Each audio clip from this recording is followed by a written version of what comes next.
Sean bienvenidos una vez más a su canal Más Allá de los Eones. En esta ocasión les hablaré sobre la serpiente marina de Nueva Inglaterra parte 2 y la tragedia del barco Filomena. Posterior a los avistamientos de 1815, alrededor de todos los lugares de Nueva Inglaterra, la gran serpiente marina volvió a hacer presencia en las costas de Massachusetts.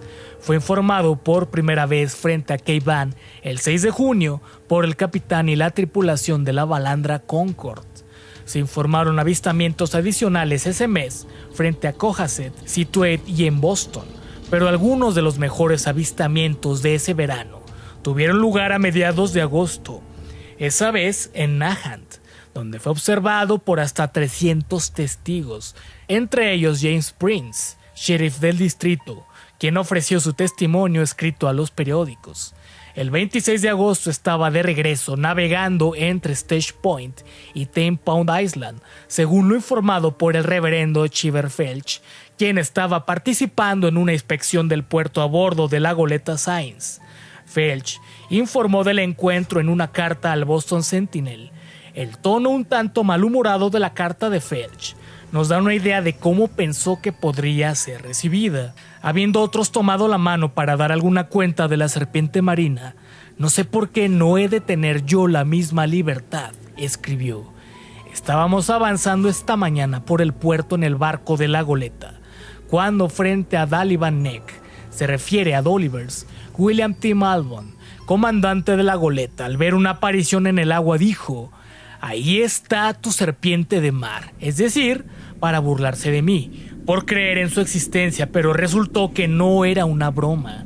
Como a menudo se acercaba a la punta, pensábamos que podíamos verlo mejor ahí que desde el bote, del cual parecía sospechar. El señor Malbon y yo aterrizamos y el bote fue enviado para ordenar que la goleta bajara, con el propósito de probar qué efecto tendría sobre él una carronada de 12 libras. Se desconoce qué efecto pudo haber tenido la carronada, un cañón de barco pequeño y liviano, ya que la criatura se retiró sabiamente. Aún así, un impetérrito reverendo Felch se apresuró a señalar: «No hay nada que dudar de que hay un animal acuático en forma de serpiente». El señor Malbon hasta el día de hoy se mostró incrédulo, y como muchos de los que le siguieron, el reverendo Felch, un experimentado oficial naval de excelente reputación, sin duda creía que su palabra daba crédito a lo que era, al menos, una anomalía marina, pero no fue así, aunque los periódicos y los relatos de primera mano informan que la criatura apareció casi todos los veranos durante los siguientes 100 años.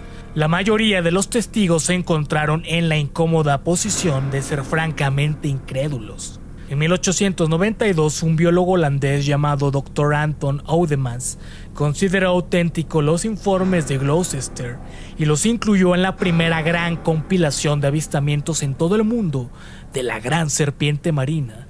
38 años después, el comandante Rupert Gould publicó El caso de las serpientes marinas, en el que dedicó 43 páginas a la criatura de Nueva Inglaterra, escribiendo que la consideraba un hecho establecido. Bernard Hubelmans descubrió informes adicionales de la criatura, a la que denominó la que tiene muchas jorobas de Nueva Inglaterra, y las incluyó en su libro In the Wake of the Sea Serpents, publicado 34 años después. Con toda esta evidencia, uno pensaría que la serpiente marina habría emergido del reino del mito y se habría convertido en el tema de un estudio científico serio, pero no lo hizo.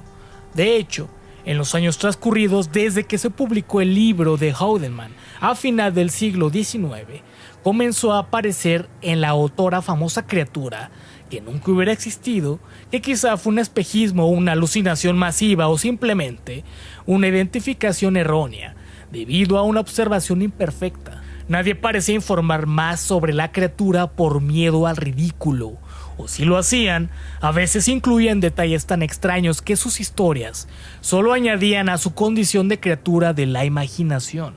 Pero lo que ninguno de estos escritores sabía era que un residente de Gloucester llamado George Woodbury había estado reuniendo su propia evidencia. De alguna manera, su colección de informes de finales del siglo XIX y a principios del XX encontró su camino en los archivos de la Asociación Histórica de Keiban, donde discretamente se etiquetó como álbum de recortes número 15. En el álbum de recortes incluyen relatos y bocetos de primera mano, que nunca se han publicado junto con informes periodísticos, que datan de principios de este siglo y que nunca se han visto impresos desde su primera publicación. Está por ejemplo el relato de Joseph O. Proctor, quien le escribió a Woodbury que un domingo por la tarde de 1844 él y dos amigos, Robert Fierce y William Gaffney, tomaron un pequeño bote a Manchester, donde de repente la serpiente levantó la cabeza y tranquilamente miró a su alrededor. Aunque estaban aterrorizados, los chicos no informaron de su encuentro sabiendo que serían castigados por hacer tal excursión en domingo, y probablemente fue en 1878, según un relato mecanografiado en el álbum de recortes de Woodbury, que George Whipple, junto con su grupo de niños y niñas en dos botes, se dispusieron a hacer un picnic en Plum Island Bluff, donde vieron una enorme serpiente nadando de un lado a otro, no muy lejos. Desde la orilla, Whipple informó que, aunque había relatado las circunstancias muchas veces, nunca antes lo había puesto en papel porque no estaba seguro de la fecha, que finalmente lo hiciera en 1931 en un testimonio de la persistencia de Woodbury, ya que la nota adjunta dice: «Querido George, aquí hay algo para hacerte feliz y feliz Navidad».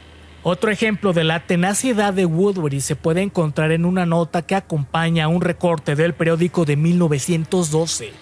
El recorte de Gloucester Daily Times comienza con el titular: «La gran serpiente marina ya no existe», y informa lo siguiente: «La serpiente de mar, que ha sido un visitante frecuente de nuestra costa durante los últimos 20 veranos y un objeto de pavor para todos los pescadores, no será vista más, ya que fue asesinada el pasado domingo frente a Cape Porpoise por la tripulación del barco de pesca de Boston, el vapor Filomena, después de un combate desesperado que duró 2 horas.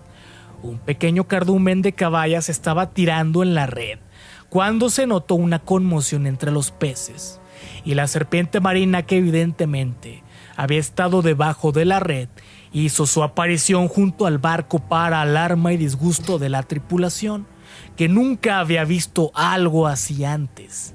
De alguna manera se enredó en la red, desgarrándola, y luego partió un paso de 2,40 con el bote, red y todo a remolque, escapándose toda la caballa estimada con unos 40 barriles.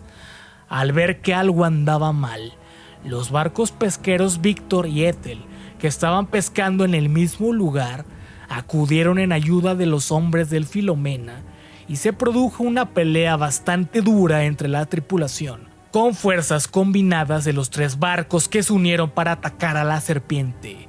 Cuchillos, bicheros, garrotes y cualquier cosa que resultara útil en su uso. Por fin, uno de los hombres del Filomena, armado con un cuchillo de 1 pie de largo, llegó a un punto vital, y después de un gran chapoteo la serpiente sucumbió.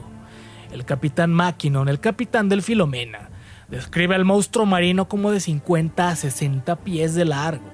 Su cuerpo se parecía en tamaño y forma a un inmenso tronco de árbol negro, con piel áspera cubierta de percebes. Posteriormente, Mackinnon se arrepintió de no haber remolcado a la serpiente hasta el puerto, pero con una tripulación muy exhausta y una red de cerco destrozada, concluyó que lo mejor era dejarlo a la deriva.